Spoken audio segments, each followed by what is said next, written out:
From 1945 until 1992, scientists and militaries from around the world conducted tests and performed experiments to study one of the deadliest weapons created by mankind, the nuclear bomb. And while most of these tests went on without incident, some resulted in unforeseen consequences, which resulted in lingering mysteries, which continue to stump and baffle experts despite the bombs being silent for decades. The atomic drone. It was July 1st, 1946. Operation Crossroads. Over Bikini Atoll in the Marshall Islands, the world witnessed the fourth nuclear explosion in history. As the mushroom cloud began to form in the clear blue sky, something very unusual emerged from it: a single aircraft. It was originally blood red, but had become a ghostly white, flash frozen by the paradoxical and unnatural cold of the mushroom cloud, a symphony of fire and ice. Witnesses to the demonstration were absolutely shocked. They wholeheartedly believed that the plane should have disintegrated mid-air, its parts being scavenged from the clear blue tropical water, and yet there it was, slowly turning around, heading back to the aircraft carrier from which it had come from. For the first time in aviation history, a plane had flown through a nuclear mushroom cloud and emerged on the other side unscathed and unharmed. But this was by no means an ordinary plane. Far from it. There was no pilot in its cockpit, and it was operated by remote control, a precursor to modern day drone technology.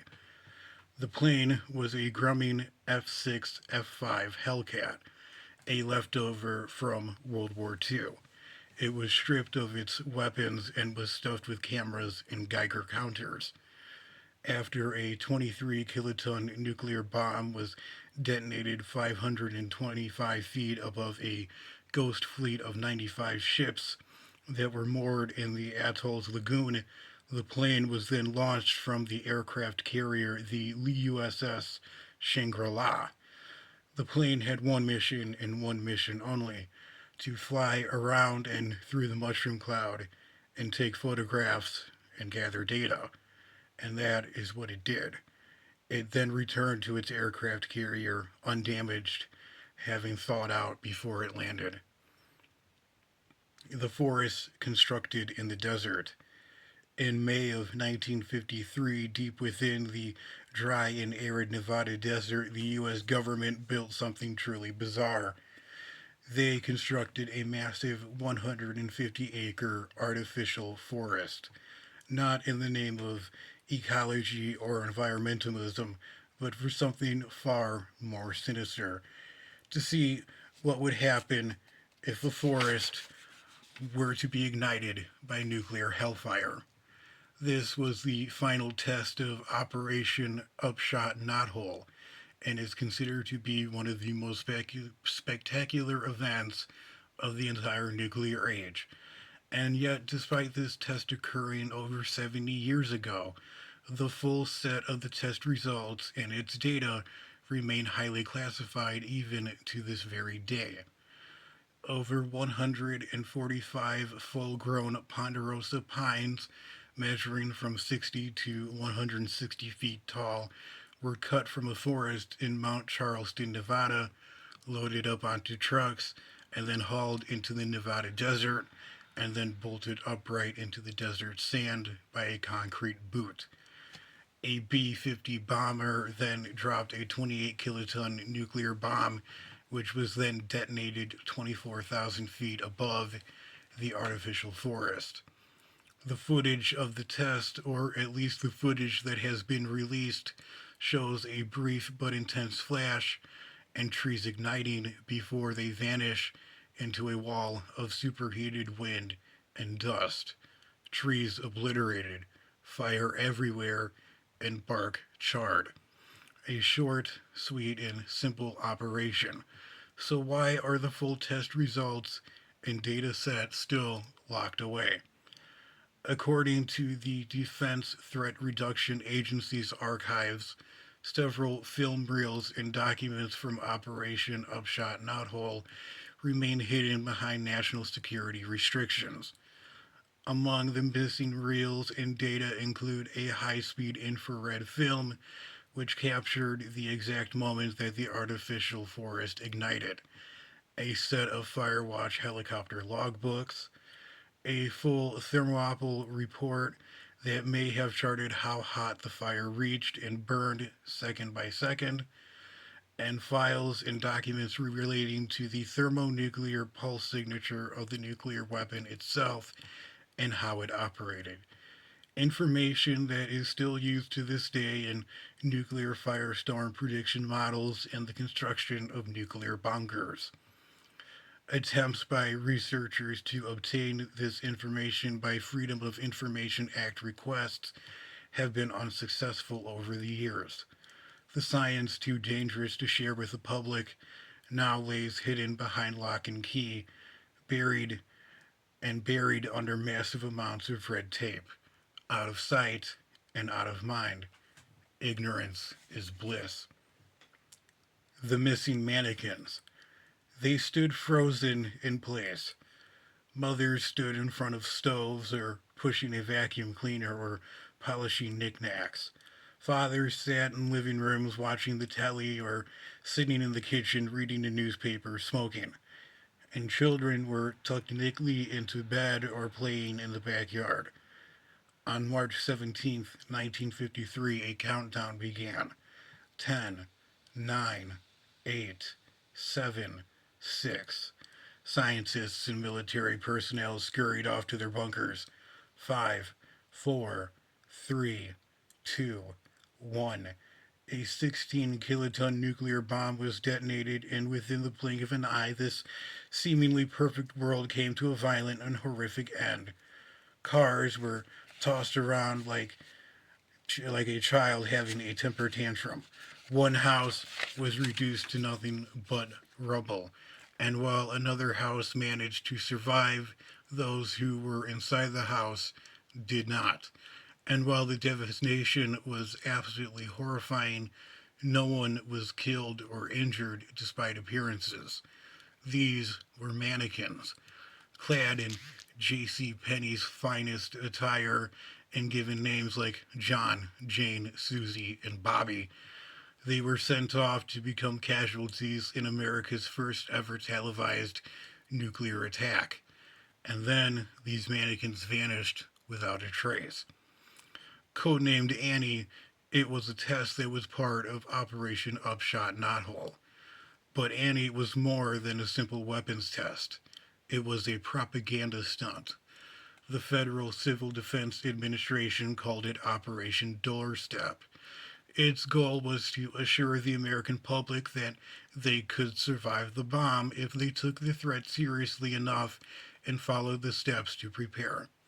They built Doomstown in the Nevada desert and consisted of two houses, 50 cars, 8 bomb shelters, stocked pantries, and hundreds of mannequins that were donated by the LA Darling Company. Their clothing was donated by a JCPenney department store from Las Vegas. Each mannequin was posed with unsettling detail. When the bomb went off, the intense heat melted their clothing. The blast shock wave shattered windows. The entire test was filmed in eerie black and white. 50 of the charred mannequins were proudly displayed in the Las Vegas J.C. Penney department store under a banner that said simply, quote, "It could have been you." The morbid display attracted hundreds of people, and then one day they were gone. One theory says that they were snatched away in the middle of the night and buried somewhere in the Nevada desert, while others claim that they were stored in the basement of the J.C. Penney and were taken by employees over the years and lost over time. And while several museums claim to possess one or two of the mannequins, their authenticity has never been proven. The Third Reich's atomic bomb. In the final weeks of World War II, Soviet spies sent urgent messages and reports to Stalin. The reports claimed that the Germans had detonated an extremely powerful uranium based weapon in Thuringia, one of the provinces in southern Germany. Around the same time, villagers reported a white flash in the night sky, a flash that was so bright one could read a newspaper in the middle of the night. Officially, the Third Reich never came close to producing a nuclear weapon, which is rather ironic because German scientists Otto Hahn and Fritz Strassmann were the first to split the atom in 1938. Unlike the Manhattan Project with its vast cities, 125,000 scientists, and $1.2 billion budget, the nuclear program of the Third Reich was small, fragmented, and poorly funded. And yet, amidst its chaos, were men like Kurt Diepner and other fanatics who were carrying out dark experiments far out of the spotlight of Werner Heisenberg's more famous uranium club. By 1944, Diepner had abandoned the idea of a traditional nuclear fission bomb. Instead, researchers and historians believe that Diepner had invented a completely different device, a dirty bomb. A dirty bomb is a conventional explosive along with a core of plutonium dust. The result would not be a massive fireball, but something smaller, something more tactical and local, but still deadly.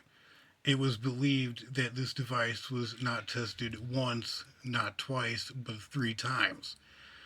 The first test allegedly occurred on the German island of Rügen, located in the Baltic Sea, in October of 1944. Italian journalist Luigi Roma, a war correspondent at the time, was flown to Rügen to witness the test on Mussolini's orders. He described a sealed bunker with lead glass windows, a flash, a shockwave, and a column of white smoke. Outside of the bunker, nothing survived. Trees once towering had been reduced to ash and cinders. Flocks of birds fell out of the sky. The second and third test occurred in Thuringia in March of 1945, just weeks before the war ended. An eyewitness by the name of Claire Werner described an orange flash and a white column of smoke and ash. Villagers who lived nearby becoming sick, and SS labor crews disposing of bodies. And yet, despite evidence to the contrary, no solid evidence has been found to confirm the Germans' nuclear weapon test.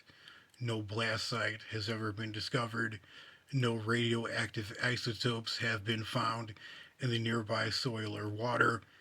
No German officers or scientists who were captured by the Red Army at the end of the war ever spoke of a test, and no civilians ever came forward with stories to be put on the record. And the question if the Third Reich had actually tested the impossible remains a question that we may never fully answer. The manhole lost in space.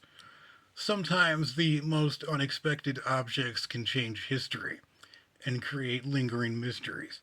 Case in point, on August 27, 1957, Operation Plumbob. A 4-inch thick steel plate is placed above a 500-foot borehole. Inside the borehole is a 36 kiloton nuclear bomb. A countdown begins and the bomb is detonated. A normal test, or at least so it seemed. Researchers were stumped, however. Where did the manhole cover go?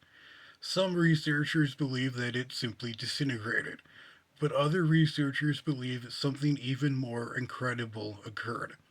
Traveling at 950,000 miles per hour, this manhole cover escaped Earth's gravity, making it the first man made object to go into space, albeit accidentally.